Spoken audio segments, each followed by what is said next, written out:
The January 8th meeting, the first meeting of 2018.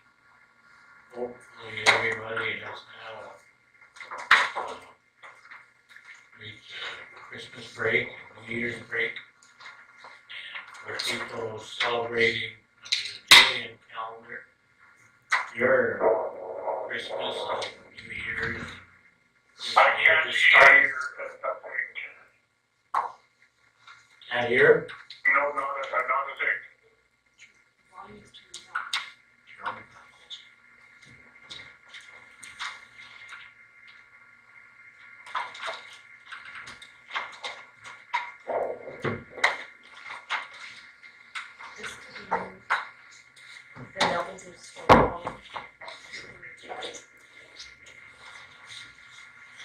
We moved you around, Rodney. Let's see if you can hear this now. Okay, thank you. Rodney Juba cannot attend. He's on the phone. No, you know what, I can hear bits and pieces, but that's it. Counselor Tkachuk and seconded by Counselor Bellemare. Be it resolved that the regular council meeting agenda be amended as follows: additions to 11B, Habitat for Humanity Family Recruitment poster, and 11B2, coffee break with Ministers Gertson and Eichler on January 15th. All in favor? Motion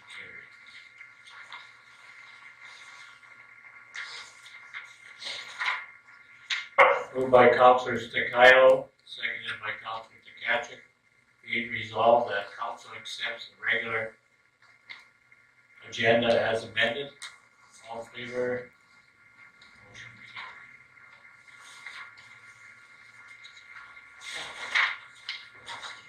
Moved by Councilor Tkachuk, seconded by Councilor Bellemare. Be it resolved that the reading be waived and that council accepts and approves as circulated the minutes of the following meeting: special council meeting minutes of December 1st, 2017, and B, regular council meeting minutes of December 11th, 2017. Any questions? I'll call the questions. All in favor? Motion carried.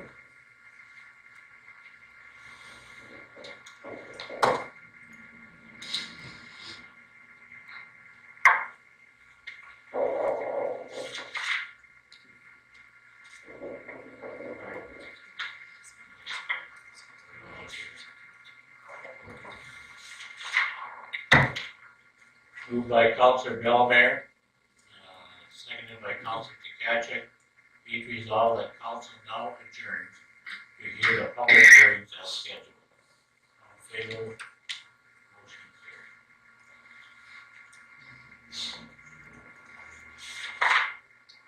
carried. Council will now commence to hear representation from the applicant and any other persons who wish to make representation for this scheduled public hearing. Anyone who has not registered but wishes to make a presentation for the public hearing, please register with the executive assistant. I have a sheet here with 4. I think there's nobody else. I'm here not. No. Not talking. You're just here to listen. No, to speak after. Later. Okay, we will now proceed with the public hearing for rezoning application number 1202-084-100/RZ170103 for owner and applicant Shelley Sorensen for Lot 5, Block G, Plan 243, DLTO 222 4th Avenue Southwest, residential single family to residential multi-family to allow for the construction of a 2,520 square foot single story fourplex dwelling. Would the applicant like to speak in favor? I don't see the applicant here. Right? there any other person present of this application in support of this application?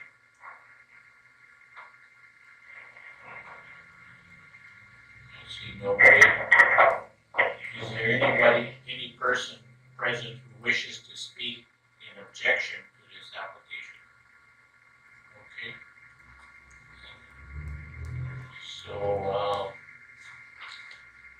I'll go in the order that's listed on the application, on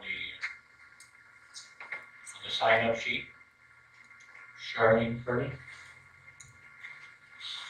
Just, Apparently being prompt is an asset. yeah.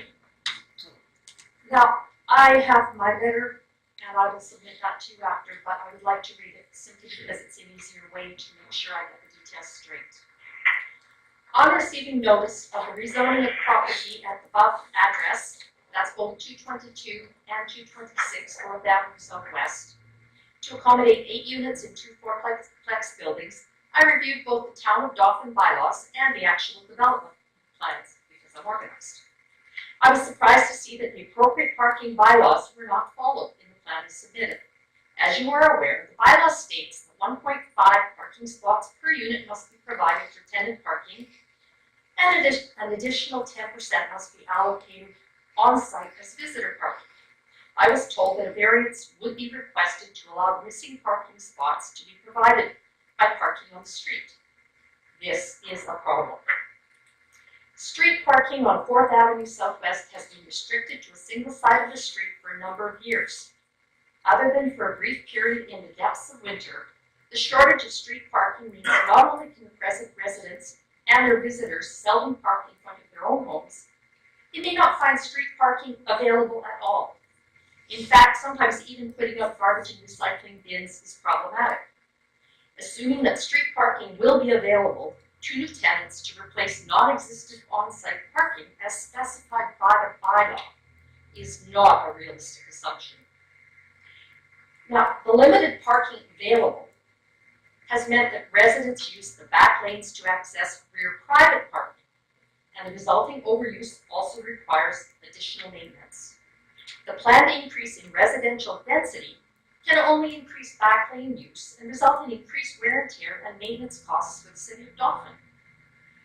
Unless additional unassigned street parking should be made available through the reinstatement of parking on both sides of 4th Avenue Southwest, parking will remain an ongoing issue. And I have to tell you, it's been quite ugly from time to time. People get very upset. It is extremely unlikely that granting a variance will help the parking issues of the present and future residents or correct the issues of bylaw non-compliance. Change and development are inevitable, but should be thoughtful and responsive to resident needs. Development that does not attempt to follow bylaws is, at best, questionable. Thank you.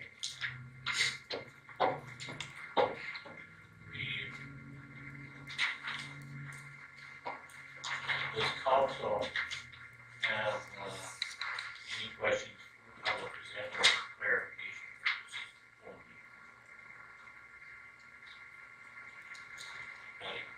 Councilor Irish. First of all, thank you for making your views clear. Can you explain to me why there's only one side parking? Was there a reason? Was it because of logistics, like not emergency vehicles being able to access, or? Partly, I suspect. I've lived in my house, which is right next door to the 2 lots that are to be developed, for 27 years. And I've seen a lot of changes over those years.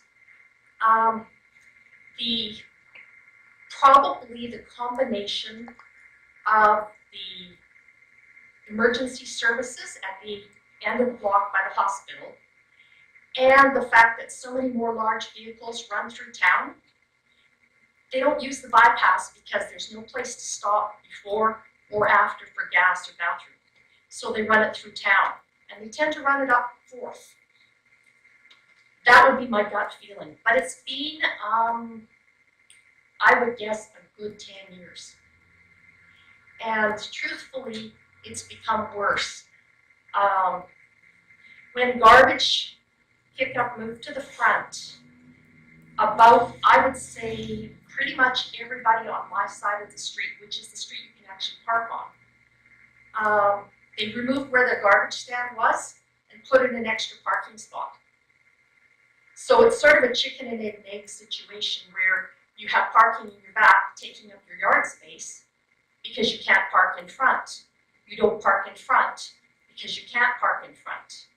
And there are, like mine stays all year, but there are people on the block who in the summer, they want to put their kids' pool, their patio out. Sometimes they park a camper in their parking area. So where can they park? In the front. It's all unassigned. And I'm probably one of the few people on my side of the block that are only parking one car. Most park two. So it's become even harder.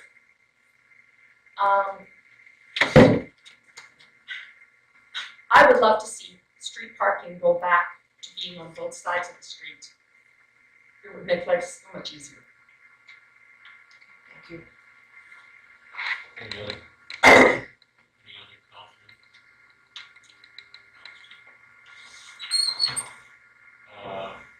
Next, Rosalie, I'm just here as a friend, Bill Renner.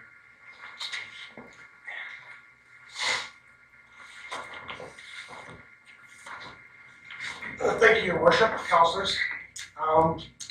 I am here also with an objection to these, I'm speaking of both of them, so they're both exactly the same, the objection's the same. And it is again also based on the City of Dauphin zoning bylaw number 4, 2015, particularly table 5.1, which is the bulk requirements of the zoning bylaw, which state that residential multifamily zone, the minimum lot area is to be 930 square meters. Each of these lots proposed to be changed to multifamily are 613 square meters, so they're approximately only 65% of the required size, lot size, as specified in the zoning bylaw. As well, the minimum lot width of 30 meters for a multifamily zone in the zoning bylaw. Each of these lots is only 15 meters in width. So quite clearly, the lots do not meet the requirement of the zoning bylaw, which you just approved a couple of years ago. So I know, of course I know that Dave and Kelly are very astute, and they would have told you that these are issues and that a variance would be required. I would just like to point out that the Planning Act states a person who believes that a zoning bylaw adversely affects his or her property rights may apply for an ordered variance to specific provisions of the bylaw insofar as they apply to the affected property. So my question to council would be, if the applicant is asking to rezone this property, which currently is a single family property, is not adversely affected, the adversity is created by the rezoning of the property. How therefore can they then apply for a variance after the fact, after they've created the adversity on their own property? So I'm going to leave it at that. That is my objection at this point. I have other issues with the development bylaw as well, but I'm going to leave it at that for now. Should I have to take it to the municipal board, I will, and I will bring more evidence at that time. Does council have any questions of the presenter? Clarification? Would this been advised to them at the time that they were putting in their plan? I have no idea, Council Ivers. When I first heard of it, I asked to be precluded from any of the dealings here at City Hall because I had planned to object to this as soon as I heard about it, so I don't know. You'd have to ask Charlotte or Dave or Kelly if this was provided to the people at the time. I'm not sure. Thank you. Thanks for your question. Yes, so the building inspection department did advise the applicant that the property would need a rezoning and then from single family to multifamily and then have variance. which is typical of what we've done for other single families that went to multifamily.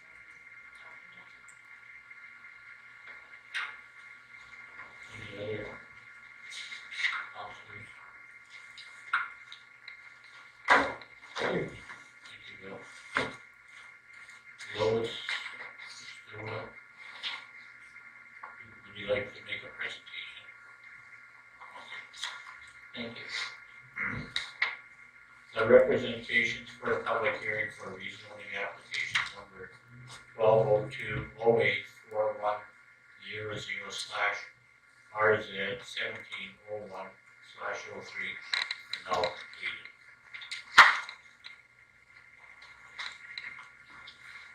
We'll now proceed with the public hearing for rezoning application number 1202-08-4000/RZ1701/02 for owner applicant Shelley Sorensen, lot 4, block G. Plan 243 DLTO, that's 226 4th Avenue Southwest. Residential single family to residential multifamily to allow for the construction of a new 2,520 square foot single story fourplex dwelling. Well, the applicant isn't here, so is there any person who wishes to speak in objection to this application? We'll follow the same order. Is it the same issue? It's the same issues. And actually what's funny is that when I bought my house in 1992, the owners were, Balkans, old Mr. and Mrs. Balkan. And I was told it was a lot and a half. So historically, it's been well known to be very small lots. So I don't know how you can buy lots for development and not realize that they won't fit the zoning category. Thank you. My objections are the same. Same.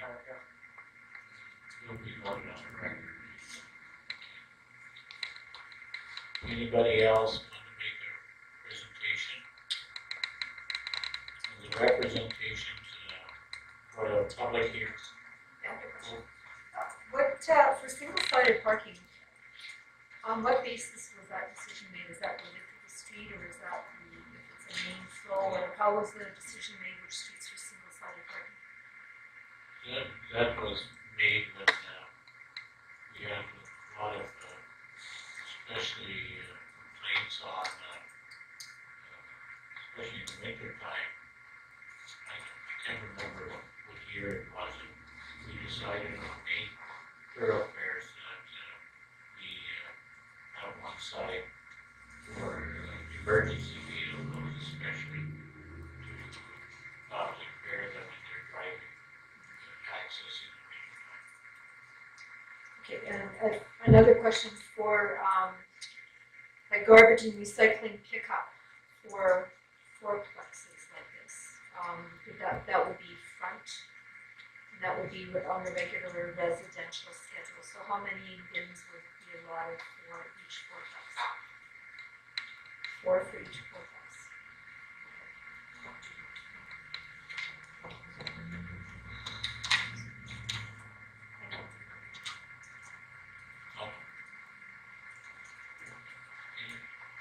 Any other questions? The representations for the public hearing for rezoning application number 1202-08-4/RZ1701/02 are now completed.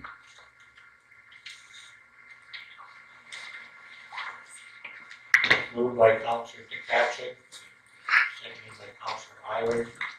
Be it resolved that the public hearing for rezoning application number 1202-08-4100/RZ1701/03 for owner applicant Shelley Sorensen for lot 5, lot G, plan 243 DLTO 222 4th Avenue Southwest for residential single family residential multifamily zone to allow the construction of a multi-family residence to comply with the city of Dauphin. Now be concluded. All in favor?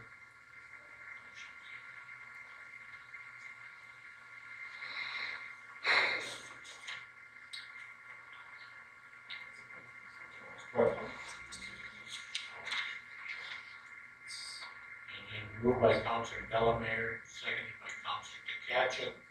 Be it resolved that the public hearing for rezoning application number 120208-RZ17-01/OP for owner applicant Shelley Sorensen for lot 4, block G, plan 243 DLTO 226 4th Avenue Southwest from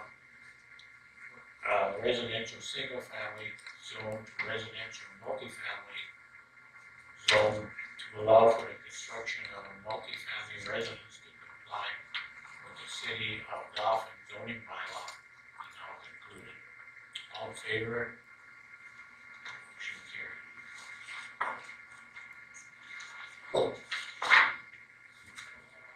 Moved by Councilor DeCatchup, seconded by Councilor Islanders, be it resolved that council now reconvenes to the regular council meeting. All in favor? Motion carried.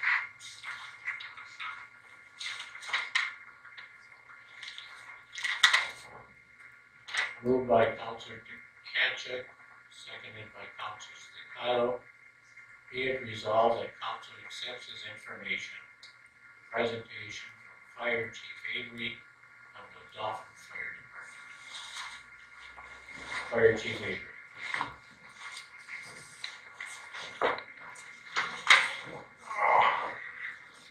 Thank you, Mr. Mayor, Council, good evening. What I've done for you this evening is just basically a summary review of 2017. Brought it all under one blanket, even though that we were doing quarterly reports. We had our second busiest year on slate in 2017 with a total of 231 incidents. It was an increase of 43 calls over the previous year. 199 of those calls were within the city limits and 32 were in the rural, which amounted to 4,682 and a half hours spent on firefighting within the city, 1,614 and a half hours in the RN. We had one mutual aid response last year for a total of 28 hours. And just a point of interest, our Wednesday evening practices totaled 2,926 hours. So there was a lot of training spent there, and you can see why we train weekly for the amount of response that we do have. I will email this over to Lisa at a later point. My week last week was a little bit of a gong show with my hours. The one incident was 16 hours for myself by the time we were done with the investigation. And I think Friday I finally had my first good sleep of the year. So. But we had 19 structure fires in 2017. That's both within the city and the Arm Dauphin, as compared to 25 the year previous. So that's a good thing when we have a decrease in our structure fires. The big increase was in our false alarms. We had 89 false alarms in 2017 as compared to 54 the year previous. And we had 19 outdoor fires, which include our field fires in the RM, our backyard fire pit complaints and that within the city. 19 in 2017 compared to 9 in 2016. And I would say most of the RM outdoor fires were attributed to Windy Wednesday on October 18th, where we had a number of calls within a 24-hour period with our 120 kilometer an hour winds that were moving through the area. So even though we're much more busy this past year as compared to the year prior, training has continued, not only on Wednesday night. So when I said that there was just under 3,000 hours spent on the Wednesday nights, our level 1 and level 2 students have also been going since September on the Thursday evenings and the odd weekend here and there. Although I don't have those hours, I can tell you that we have 11 members of the fire department working towards their firefighter level 2 accreditation and 5 that are working on their level 1 accreditation. So every Thursday evening, they're spending 2 to 3 hours there at the fire station as well as the odd Saturday or Sunday thrown in here and there. This past March in 2017, we hosted the pilot program for the Manitoba Emergency Services College Fireground Management Seminar. We had firefighters from across the province come to Dauphin and attend. We're looking at hosting that again February 9th to 11th. So we want to make this an annual training session where we can host a number of firefighters from across the area. We have a great facility. We feel that we need to use it as well. September, I believe, was the busiest household hazardous waste day that we've had in a great number of years. I don't have those totals with me, but the number of products, the number of vehicles that came through the waste day over at the Roundhouse there was a definite increase over the past several years. And we'd like to thank Todd Tarrant for coming out to assist us that day, as well as the members of Public Works that were there in attendance as well. It's greatly appreciated. In October, on the 27th to 29th weekend, we hosted a school bus rescue seminar. And we had, I believe, 5 firefighters from Roblin attend, along with 7 of our own members, and an instructor that was secured through the Emergency Services College, and that was a 16-hour seminar that we had there. With classroom sessions again being at the fire station, all the hands-on practical at our training site out at the airport, which is turning into a great little facility and really coming along there. In November, Ernest Karpiak, Dave McInnes, and I attended the R2MR Leadership Seminar, and the R2MR is the Road to Mental Readiness Seminar. It's a training session that was developed by the Canadian military for veterans returning from overseas. The Canadian Mental Health Commission has taken that program and developed it for firefighters, paramedics, police officers, and they have their specific avenues with that as well. So they've done some train the trainers across the country, and our instructor came out of Ontario. This program was made a reality for the first time in Manitoba by a partnership through the Office of the Fire Commissioner and the Emergency Services College, and my role as president with the Manitoba Association of Fire Chiefs. So there was no cost to this other than hotels and travel. The tuition fee, and to put on 2 one-day sessions cost the province approximately $10,000 to host this.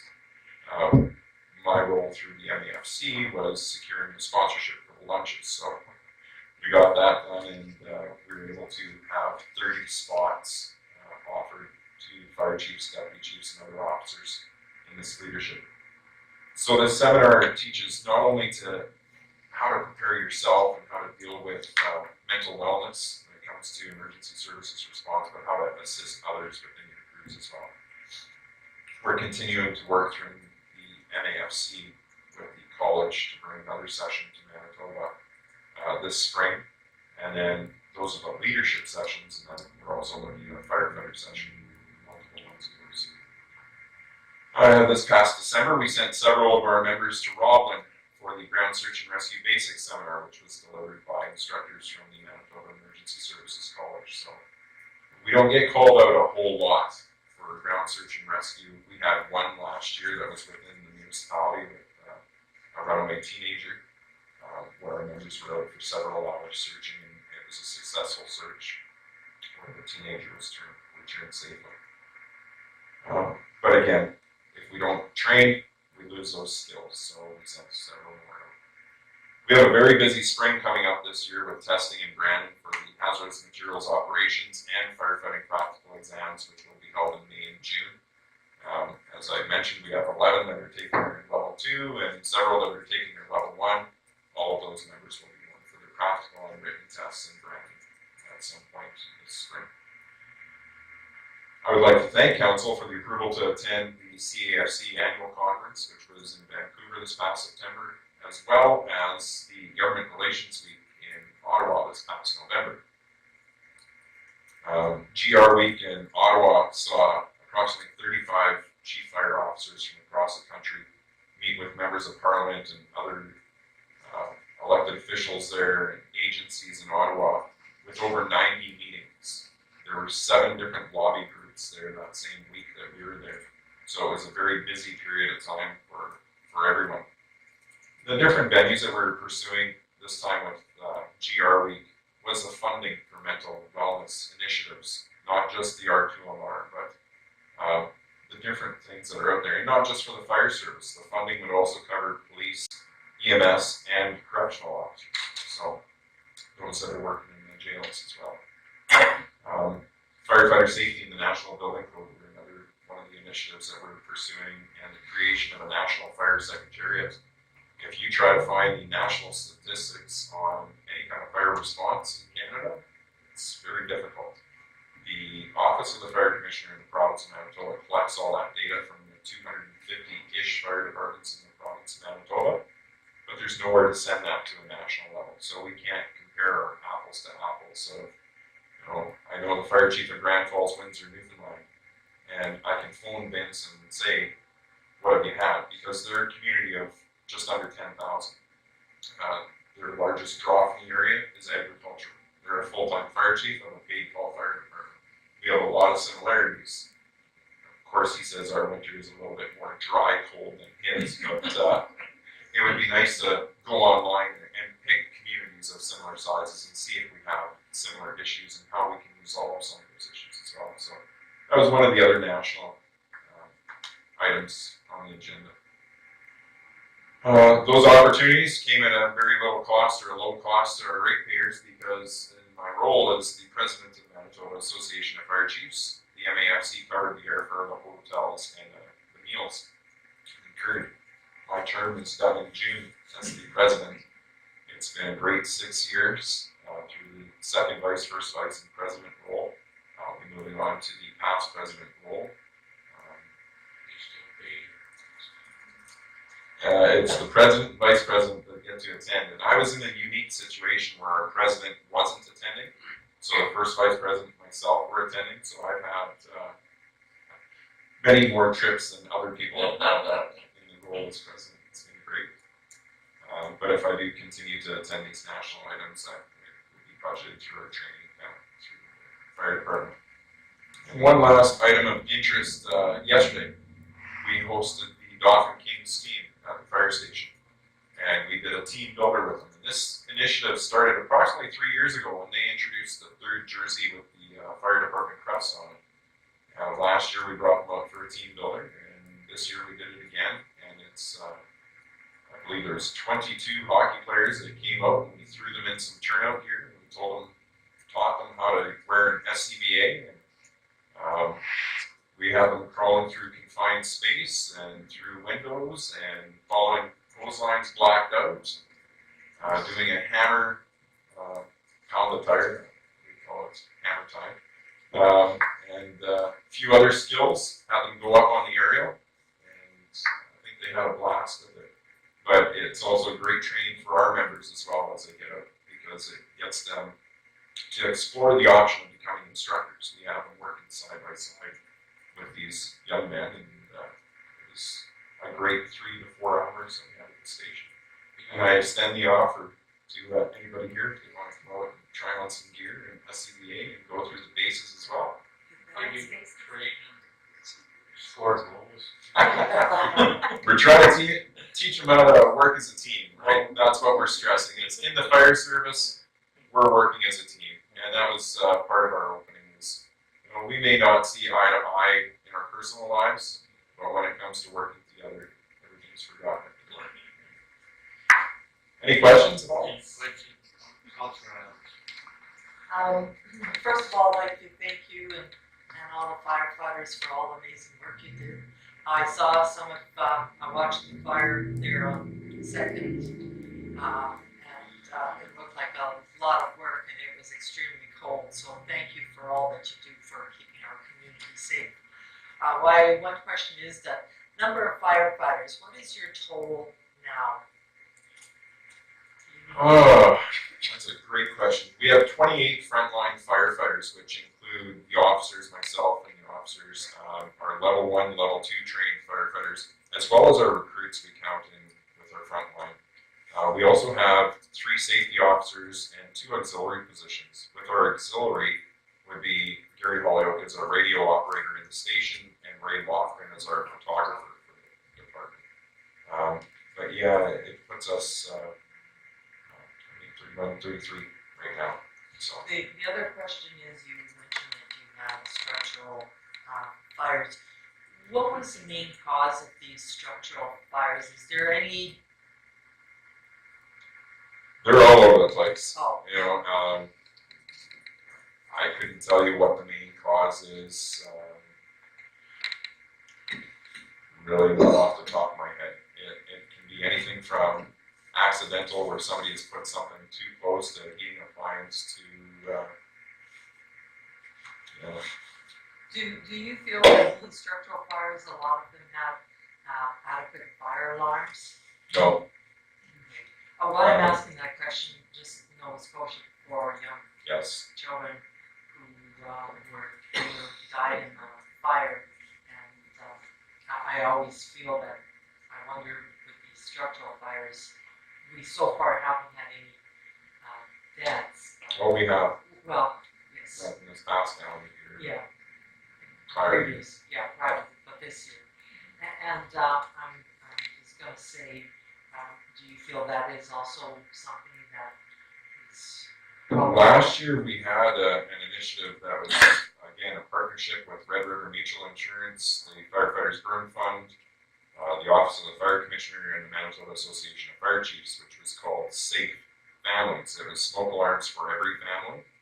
And we went out and we installed just under 100 smoke alarms for free for various families. The initiative is for those that can't afford. If somebody calls and they're in a rental property, then you get a local landlord for them to install it.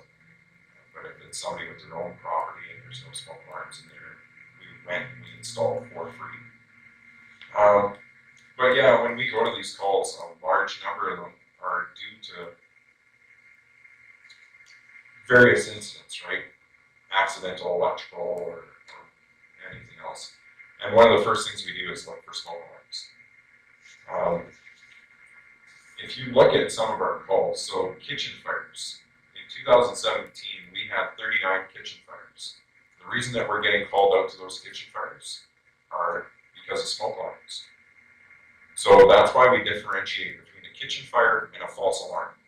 A false alarm, there's no smoke there putting off the alarm, because I don't want to deter anybody from having a smoke alarm in their home. They're due to various things of dirty detector heads, humidity in the area, anything like that. That's a false alarm.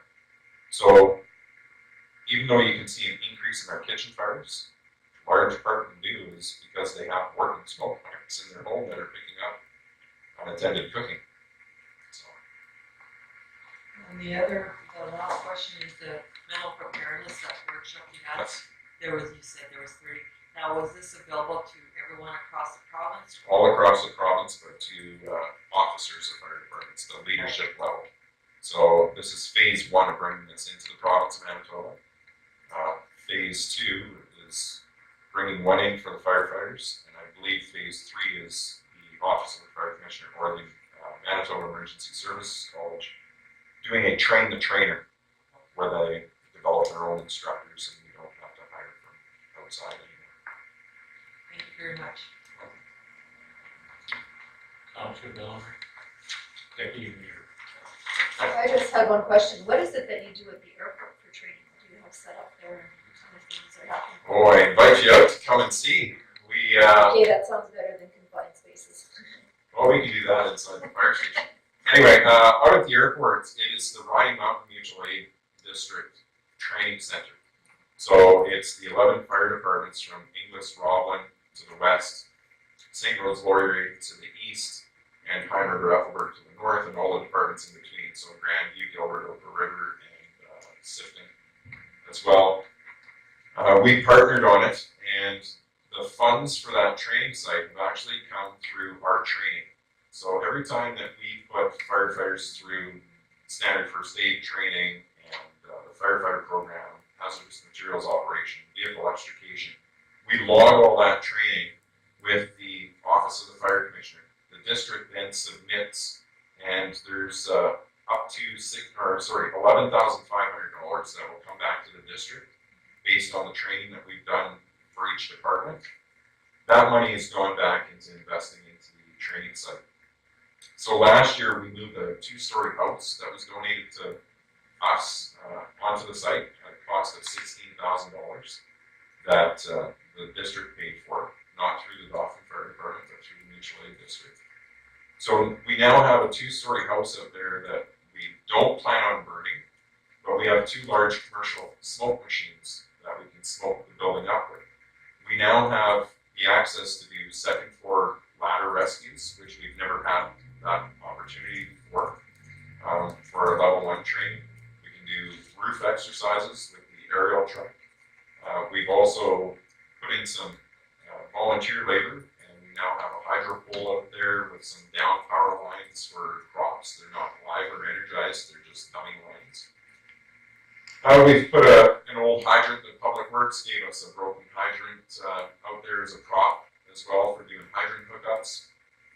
We can do interior searches, down firefighter exercises, rapid intervention exercises in that house. We have 2 metal sea cans or shipping containers that have been there for a number of years that we do live fire training in. So we take firefighters into that. You can get up to 500 plus degrees Fahrenheit in there when we do entry. In one section, they do a search around furniture and locate a missing mannequin. The other section is for live fires where we learn about thermal layering and direct and indirect attacks. We have a large accumulation of vehicles that we've secured from MPI or private people that we've purchased in the district as well for doing vehicle extrication training. The school division has donated several buses to us over the years that we've used for the school bus accident rescue. The district has also purchased a number of pieces of farm equipment for farm accident rescue. And we do all of our on-hand hazardous materials training up there as well. So by doing that training up there, we keep a lot of the hazards out of town. We used to do vehicle extrication training behind the fire station. And we would end up having broken glass and busted up vehicles and cut up vehicles sitting there for several days waiting for a towing company to take it away after training stuff. Now everything's in a locked compound, there's no public getting there, it's all secure and it's much safer. Yeah, and when we do the live fire training, everything's up there, there's nobody in close proximity of it, so it's been great for us. What's the name of your district? Riding on mutual aid district. So within the province of Manitoba, the fire commissioner's office back in, I believe it was 91 or 92, created the districts. There are 17 training districts in the province of Manitoba, or 17 mutual aid districts and 3 training districts. So when you get north of the Paw, there's really no mutual aid districts up there because they can't respond mutual aid to each other given the proximity of their communities. But they still do training together, so they're a training district rather than mutual aid district. Any other questions? Evan?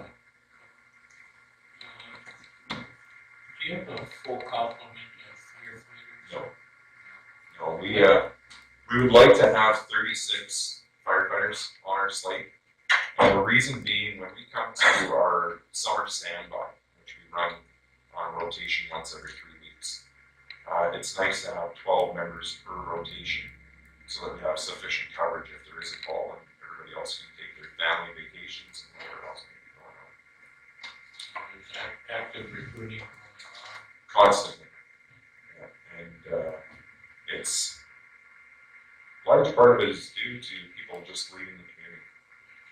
We've lost a couple of members recent months with job transfers. So. Okay. One number, 89 false alarms. What's the nature of that? I won't say a majority, but there is a number that are contributed to construction. We've had a lot of construction happening in our community with the school division, the renovations on Mackenzie Middle School, DRCSS, and now the hospital. And some of those calls, I won't say the majority, but some of them can be contributed to those 3 facilities. Has there been any billing of? Plenty. Yes, now for, under the charges, the fees and charges bylaw, there's been a number of statements that have gone out for the false alarms. So, does that deter any false alarm? Well, we try to educate everybody, right? So under our current structure, your first 2 alarms are free in a calendar year because we get those recurring within a 24-hour period. And there's, unfortunately, you're calling people out of Winnipeg or Brandon to work on the system, so it's allowing that time frame for them to get here. When it comes to the construction, I know one of the organizations, because it's a fault of construction, they're putting those bills back to the contractors because they're responsible for making sure that the alarm system has been taken offline for a period of time or doing something with that so that we're not being dispatched for those. I don't know if all the organizations are doing that, but I know that one has clearly said that they're pursuing the contractors for charges. Are you a member of that organization? I may or may not be in another town. Any questions? Well, thank you very much, Fire Chief Avery, for a very comprehensive report. The excellent job that you and your firefighters are doing for both rural and city residents. I would just like to throw a thank you out in the public. Our firefighters, both on Christmas Day and New Year's Day, were out for structure fires. Both were located within the Army Dauphin on Christmas Day and New Year's Day. But it's great to know that our community is served by such a fantastic group. Thank you. Thank you.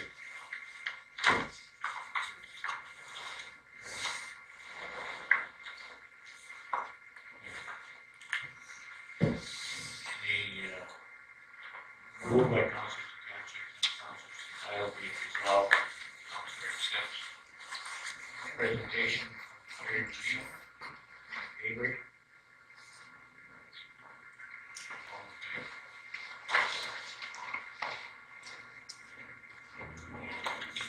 Next, moved by Councilor Bellemare, seconded by Councilor Tkachuk, be it resolved that all items listed under item 5 consent agenda be approved as follows. Form part of these minutes. The action items are outstanding water accounts, added to taxes, roll number is 003000 for $235.81. Property address is 202 8th Avenue Southeast. Previous tenants did not pay the final utility bill. Recommended by the Director of Finance and the Utility Clerk. The filing items. The Association of Manitoba Municipalities, News Bulletin of December 12th, 2017, Member Advisory. The Local Vehicles for Hire Act. 2, the Mountain View School Division News Digest of December 12th, 2017. 3, the Dauphin Friendship Center newsletter, January and February 2018. The 4, the Manitoba Association of Regional Recyclers newsletter, fall and winter 2017. 5, the Dauphin Pioneers Association request for storage. The Minister 6, municipal affairs letter of condolence. The 7, the Manitoba Municipal Relations Premier Volunteer Service Award 2018. 8, the Tree Canada request. And 9, Barker School letters from grade 3 class. Those were interesting, those letters. I'm going to send a letter thanking Barker School for those letters. How they associated some of the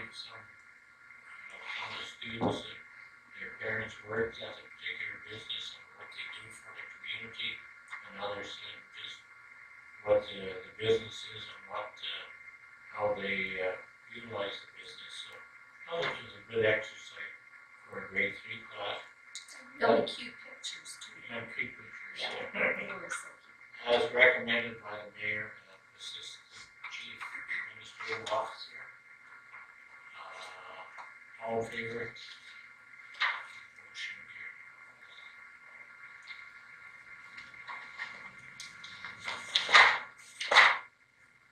Moved by Councilor Stinkhail, seconded by Councilor Kachuk, the corporate report of the assistant chief administrative officer.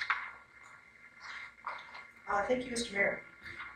We're really happy to be here and excited to not try to support. In the last month or so, we've had a few things going on. One thing is my staff and I have been working on preparing for the 2018 municipal election. All municipalities in Manitoba that will be held on October 24th. Second thing is the Watson Arts Center. We've been dealing with two things there. One was the CAO and our fire chief helped out the Dauphin District Allied Council with a plan to replace outdated smoke detectors in the Watson Arts Center. So as you can see from his report, it is very important to have smoke detectors. Second thing is that we are completing the final draft for the lease agreement for the building between Garrett's Council and the city. The other thing is our property standards bylaw. Administration has been working with many residents regarding their unused vehicles. People have been paying their permit fee for storage of those unused vehicles for 2018. Several have provided proof that those vehicles are either seasonal, which are just used in the summertime or the wintertime, and therefore not subject to the permitting fee, or that they have removed those vehicles from the property. So we do thank residents who have worked with us to date on this bylaw, and we do encourage others to contact City Hall. We do want to let residents know that soon we will be sending out invoices to the property owners that have not contacted us regarding their unused vehicles, so they'll be in the mail. Our Winter Life Committee, we have a very active community in Dauphin and appreciate the groups who have created some wintertime activities for us to enjoy during the long, cold months after Christmas. So there are posters around town of the different things that are different activities that are coming up in January, February, into March. We have a little feather in our hat for our Director of Public Works and Operations and our whole shop crew. I fielded a call from the LGD of Pinawa regarding our municipal recycling program. They wanted to know some details about size and whatnot about our garbage containers, but they did mention that they were asking a colleague, gee, you know what, we'd really like to upgrade our recycling program. Who's got a good one that we can model it after? And they all said Dauphin. So it was nice to get a compliment that one. Regarding Manitoba infrastructure, we've worked with the mayor to lobby the minister of Manitoba infrastructure, Mr. Schuler, regarding some infrastructure upgrades on Main Street South. These upgrades have been in the works since 2011, and it is something that we need to see some movement on soon. And last we are working with our chief again regarding some follow-up to the most recent structure fire on January 2nd. We are working with the owner to get the property secured and safe or demolished. And that's everything. Any councilors have any questions? All in favor of the report?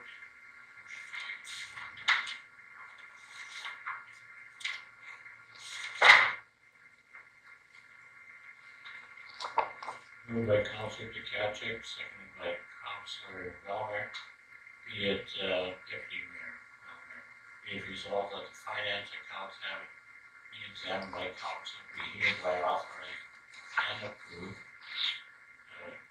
Check those check numbers 22198 to 22315, 118 checks for $239,485.35.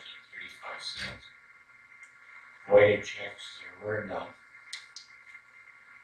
But we lot of stale dated checks. From,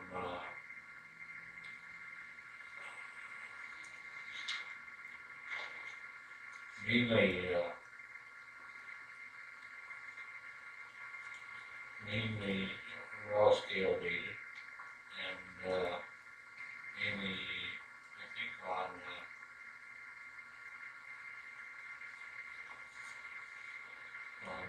water refunds, but, it was 1, 2, 3, 4, 5, 6, 7, 8, 9, 10, 12, 13, 14. 14 of those. I would counsel, like we read every one, or just, What does the act say? The municipal act? I don't. You, You can share that with us. yeah, it's mainly water refunds and not big one. Those were reissued stale dated ones. What was the largest amount?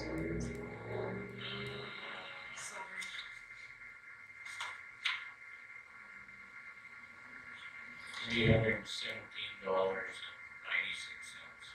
But that stale dated check was reissued. Okay. Then after that, you went for $275. I don't know, that was stale dated, but it wasn't reissued. And there is 6 electronic payments of $235,588.76. That's mainly payroll there. Any questions? All in favor? Motion carried. Thank you for saving my vocal cords. Moved by Deputy Mayor Bellmer, seconded by Councilor Staccato.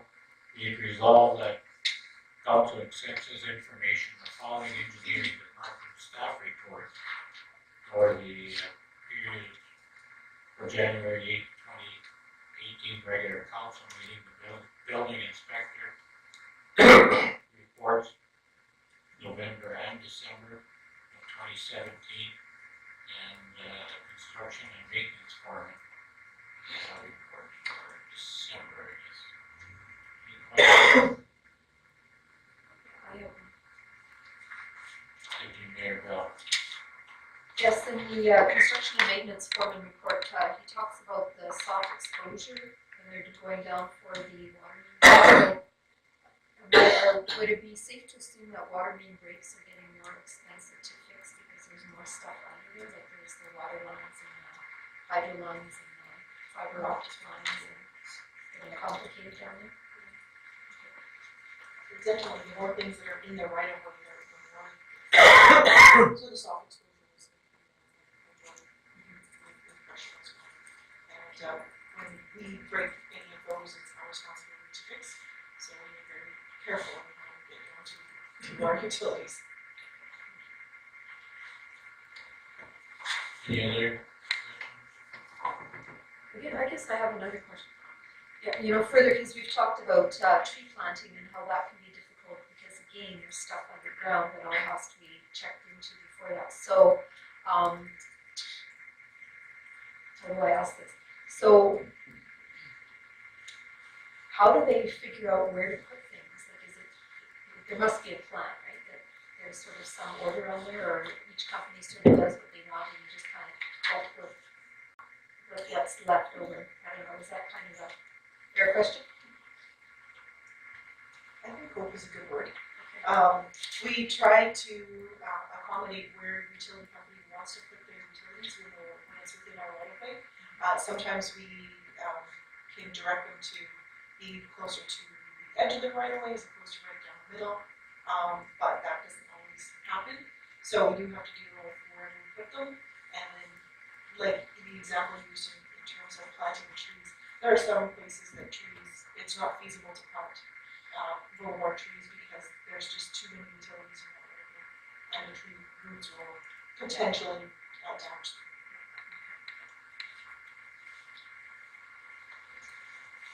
All in favor of the reports?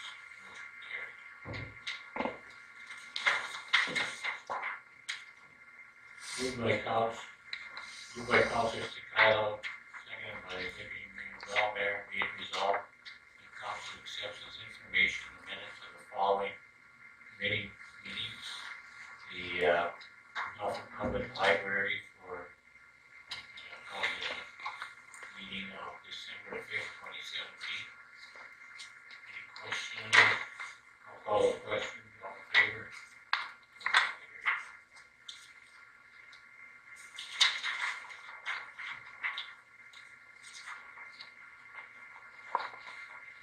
Next one, moved by Councilor Staccato, seconded by Councilor Island.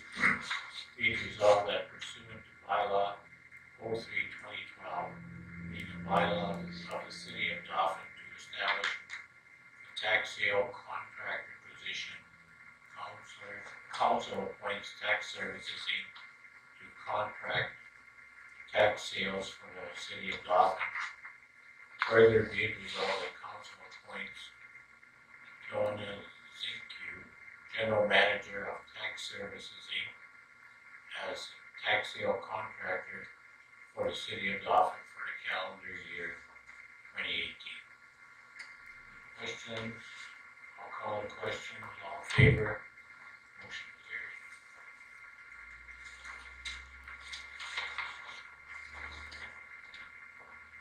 Moved by Councilor Staccato, seconded by Councilor Tkaczyk, whereas Section 365 of the Municipal Act that states council may in any year designate the immediately preceding year or an earlier year as the year for which properties and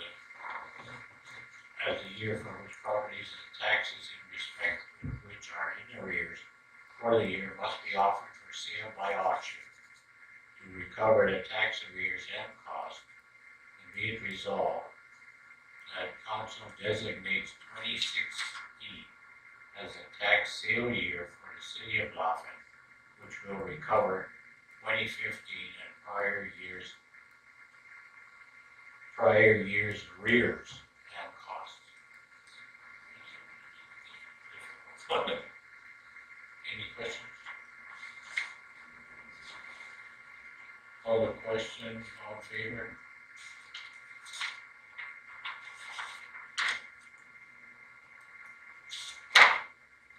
Whereas, moved by Deputy Mayor Bellemare, seconded by Councilor Staccato, whereas council designated 2016 as a tax sale year, and whereas properties where taxes are unpaid for the years 2015, 2016, and 2017 may be eligible for tax sale, be it resolved that the designated 2016 tax sale be held on November 21st, 2018 at 10 a.m. at the City of Dauphin Council Chambers. Any question? Call the question. All in favor?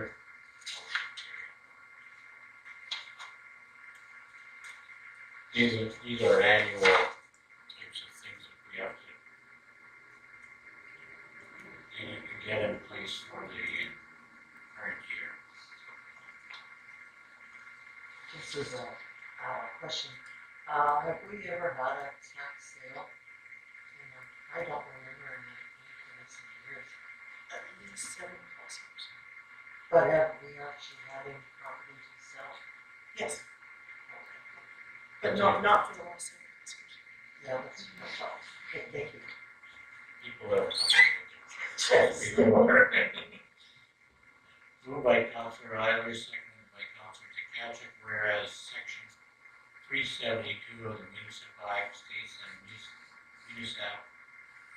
municipality may set any terms or conditions for the sale of a property to be sold for taxes and may set a reserve bid in the amount of the tax arrears and costs in respect of the property, be it resolved that the designated 2016 tax sale year, council sets a reserve bid for each property eligible for tax sale an amount equivalent to the tax arrears and the cost of the property.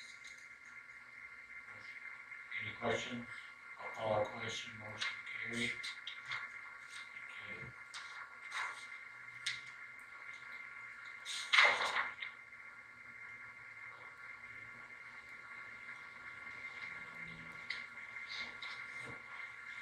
Oh, Deputy Mayor Bellemare, moved by Deputy Mayor Bellemare and seconded by Councilor Stefano.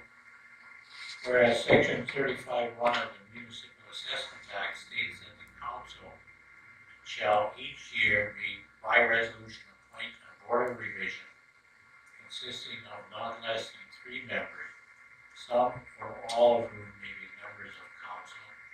And whereas Section 35(2) of the Municipal Act states that council shall appoint a member of a board appointed under subsection 1 to serve as the presiding officer of the board.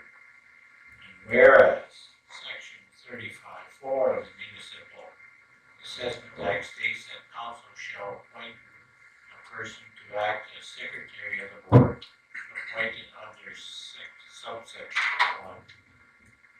Finally, be it resolved that the 2019 Board of Revision shall consist of all members of council, a representative of the Dauphin District Chamber of Commerce, and a representative of the Community Economic Development Board. Further, be it resolved that the council appoints the mayor in his stead, the deputy mayor to act as chair of the board. And further, be it resolved that council appoints the assistant chief administrative officer, or in her stead, the chief administrative officer, to act as secretary of the board. No. You can ask the assistant CEO for clarification. Question. Question's been called, all in favor? Motion carried.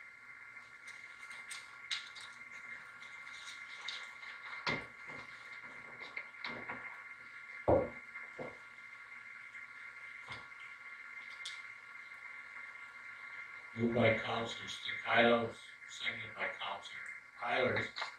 Be it resolved that council accept as information correspondence from Jim Irwin, chair of the Riding Mountain UNESCO World Biosphere Reserve, on behalf of Greg Nesbitt, member of the Legislative Assembly for Riding Mountain constituency, asking municipalities to lobby the Honorable Michelle Squires, Federal Minister of Sustainable Development, highlighting the need for continued public and voter education efforts on the devastating effects of zebra mussel, and requesting the establishment of decontamination sites at the following locations in Manitoba: junction of highways 10 and 16 by Minnedosa, junction of highway 10 and 83 at Russell, on highway 5 near Rockland, at Dauphin, and at the U.S. border on highway 10 south of Boise. Further, be it resolved that council acknowledges the effects of an infestation of zebra mussel can have on our waterways, infrastructure, and economy, and supports this request. And further, be it resolved that council will lobby the Honorable Michelle Squires regarding this invasive species. Can I propose a friendly amendment? Is Michelle Squires not the provincial minister? That's a correction. It's not an amendment. Okay, so the provincial. I thought so.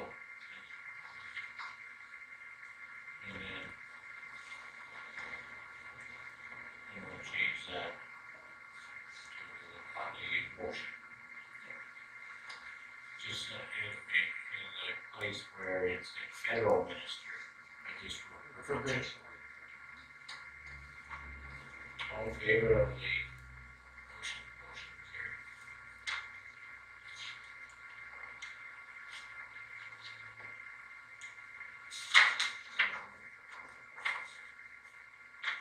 Moved by Deputy Mayor Bellemare and seconded by Councilor Kylo, be it resolved that council accepts this information correspondence dated January 5th, 2018 from Mayor Glida, programs and promotions coordinator for Dauphin Recreation Services, requesting the city of Dauphin to provide a letter of support to Dauphin Neighborhood Renewal Corporation for their application for funding for a winter wellness program, which involves hosting several free family activities in Dauphin in February and March 2018. Further be it resolved that council supports active families in Dauphin, especially during the winter months, and acknowledges Dauphin Rec Services has the capacity to coordinate winter-friendly activities. And further be it resolved that council provides a letter of support to Dauphin Rec Services for this application. Question? All in favor? Motion carried.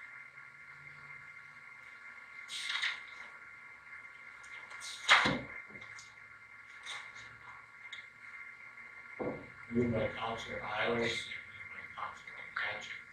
Be it resolved that bylaw 12/2017, being a bylaw of the city of Dauphin to amend zoning bylaw 04/2015, regulating the use and development of land 222 4th Avenue Southwest from residential single family to residential multifamily be now read a second time. And then because there was, that's from the public hearing, because there was objections to the rezoning application, this goes automatically to the municipal relations for their handling. So this will hold off on the third reading until we get notification from municipal relations as to their standing on the objections. And letters will go out to the following people, right, stating the procedure. All in favor of this? Of the motion, having read the second time. Yeah. Objection, What's the reason? because of all that was presented. But the third reading is with the second reading, it goes to municipal relations. And then we don't do the third reading on it until we get the input from the branch municipal relations branch. Is that what? I can clarify the process for everyone. So with the zoning bylaw amendment, if there are objections, council cannot pass that we have to get from council's hand. You can, you do have the opportunity to not pass it, and therefore it stops the process. However, if council so chooses to not stop the process, the way that it works is that it's given second reading, and then a whole package is sent to the municipal board. And it's also sent to the people who made the objections. So those people have another chance to make objections to the municipal board. The municipal board can review, or they do review what they get, and they can either make a decision, or they can hold another hearing. So they will hear from the applicant, from the municipality, and from all those who object. And then it is the municipal board that will make a ruling on if these two lots should be rezoned. If they rule against it, then what the municipality does is pass a resolution stopping the process. Or if they pass it, then it does come back to the municipality. And then council has a chance to either to give it third reading and pass it, or to vote against it. Any questions? I'll call the questions, all in favor? So the motion is defeated.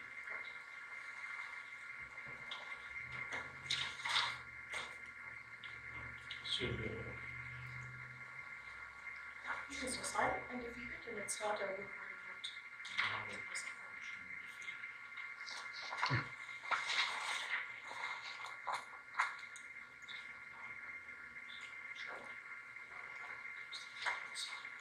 It won't go now.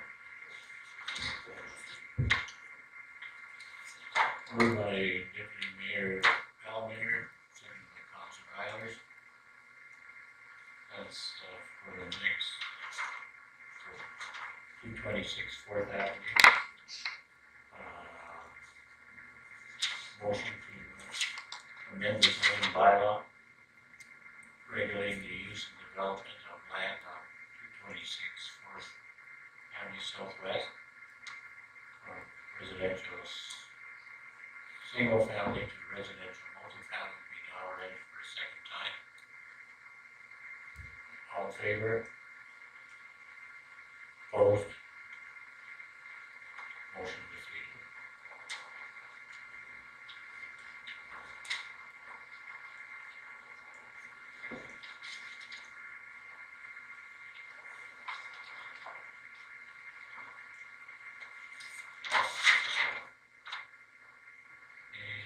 And moved by Councilor Staccato, seconded by Councilor Eilers, be it resolved that council accepts this information. The invitations to the events listed below, invitations to the Canada National Ukrainian Festival, August 3rd, 4th, and 5th, 2018, with the mayor. There's a number of events there, so the administration will somehow like I'll be attending. And second, Habitat for Humanity, family recruitment, there's a poster out on various dates for family recruitment intake. And this is, the next one is Dauphin District Chamber of Commerce, coffee break with the ministers, Gertson and Eichler on January 15th, 2018 from 2:45 to some 4:30. 4:30 at Boston Arts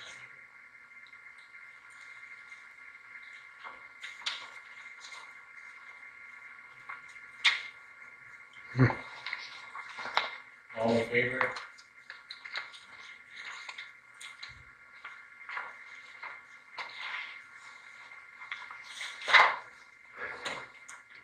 Now we'll move on to councilor privileges. Councilor Staccato. Thank you, Mr. Mayor. My report here dates back to December 11th, which was the last regular council meeting, which I was in attendance for.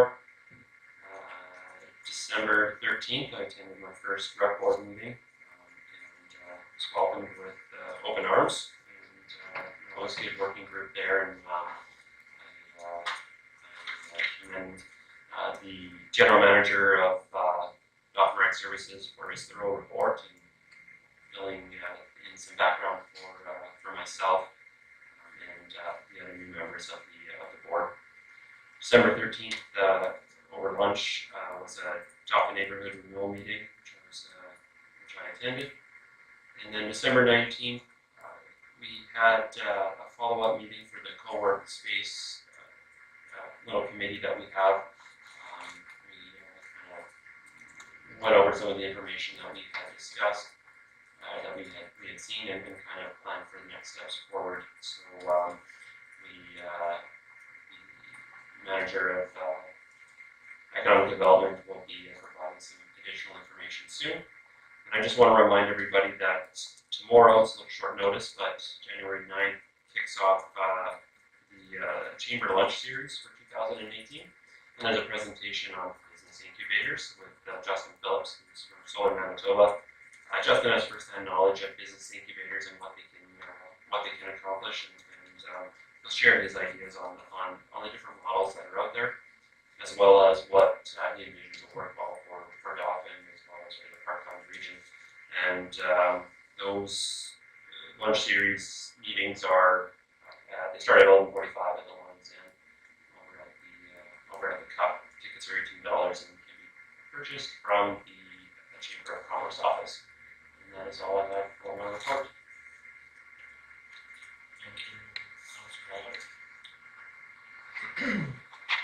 On December 11th, City Council attended the City Council teleconference. On December 11th and 12th, I was at the Manitoba Conservation District Association Convention, and the main focus was on climate change and sustainable development. There was also a watershed and waterways challenge. Key areas that were addressed was drainage, flooding, water quality, groundwater, drought, and wetlands. And there was a lot of discussion about new technology and new ways to cooperate between jurisdictions for risk mitigation, such as retention ponds, low disturbance of field equipment, managed vegetation, and trees, mainly reforestation. That seem to be ways that we can help with eliminating or reducing the climate change. On December 18th, a special council meeting for capital planning, and today, January 8th, I was part of a webinar, Urban Forestry Today, and Urban Forest and the Law, and they, one of the things is that they have tree wardens in a lot of communities that actually regulate the care of trees, so they have a standard of care. They also identify trees of concern and also trespassing and boundaries of trees. So what is reasonable improvement? So those were real good information on some of the things that we have. I would like to offer my condolences to Sale Wolchuk's family. This is the husband of our former agriculture and deputy minister, Roseanne Wolchuk, on his recent passing. And I'd like to offer also condolences to Joan Child's family. She was a lifelong member of the community band, and I had the privilege of working with this wonderful lady at the Dauphin General Hospital. And on that note, I'd like to wish everyone a very happy and healthy new year.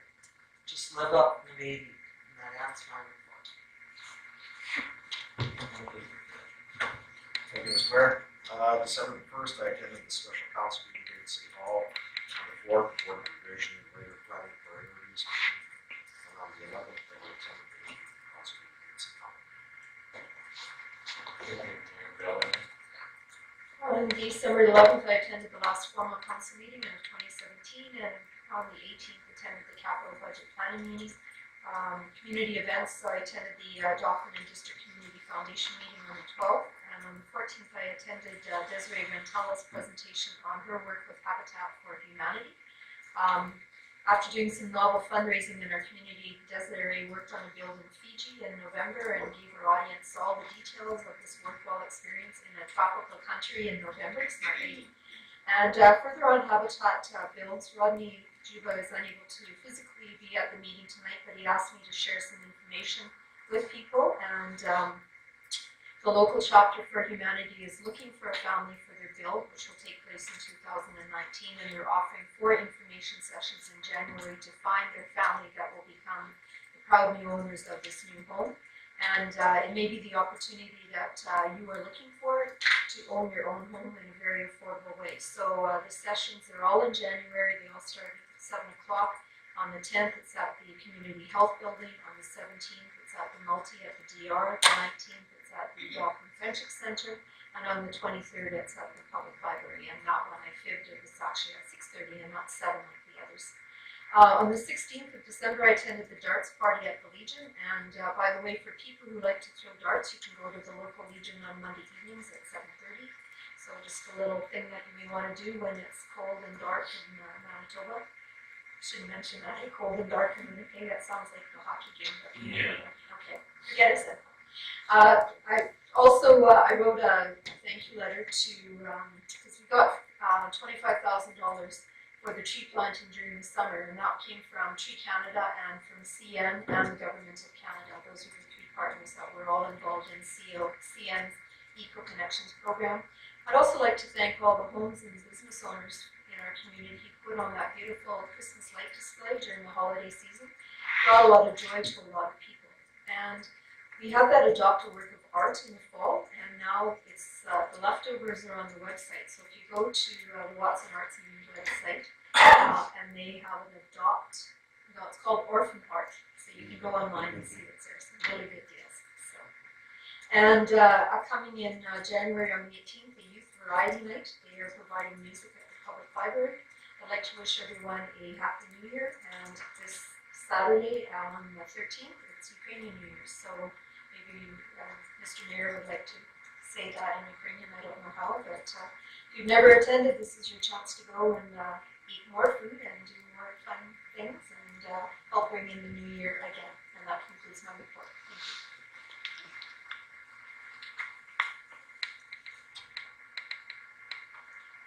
On December 13th, we went to the Dauphin Rec Services meeting. One of the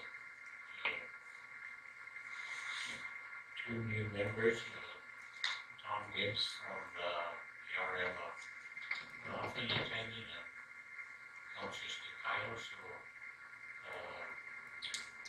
we have a very good group there at Rec Services, and hopefully that we can concentrate on the objective of encouraging use of our recreational facilities, become more active in our community. Hopefully provide the services to do that. On December 18th, we had a capital planning meeting, setting out the various capital projects for 2018. Throughout December, I attended many concerts at the Mackenzie Junior High and the senior concert at the DR. I'm amazed at just all they can do. Mackenzie won at 98 in the band. Some of them never took a music lesson. And they came to school in September. And 98, I'm amazed at how they like herding cats, I think, but they caught them into the gym and playing. And really, just have a lot of appreciation for the skill of the educators involved there. And especially the quality of the music, especially in the senior year, was very, very well done. And it's a real credit to our community. And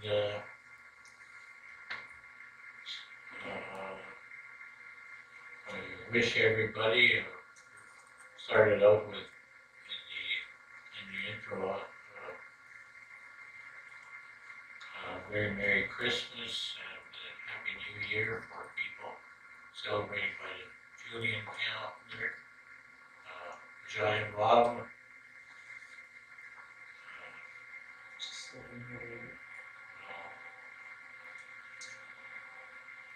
Oh,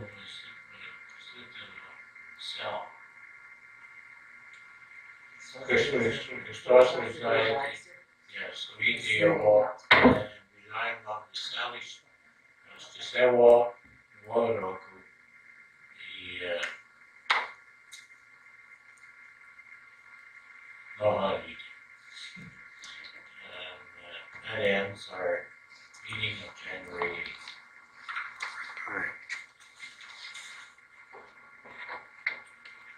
8th.